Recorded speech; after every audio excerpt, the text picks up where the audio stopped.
আজকে সারাদিন কি করলেন বলুন? সারাদিন কি করলাম? সকালবেলা উঠলাম, উঠে কি করলাম? আমার ছাগল আছে অনেকগুলো, তাদের বাইরে বের করলাম, বাঁধলাম। তারপর কি করলাম? এসে ব্রাশ করলাম, মুখ ধুলাম। তারপর ঘরের কাজ সারলাম। আমার কিছু ফুল গাছ আছে, তাদের জল দিলাম, দিয়ে কি করলাম? রান্না বসালাম, রান্না করলাম, করে নিয়ে স্নান করলাম, খেলাম, একটু ঘুমোলাম। ঘুম থেকে উঠে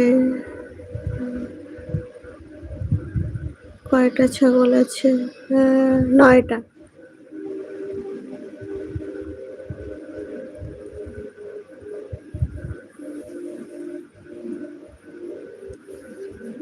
মামুন বললে না?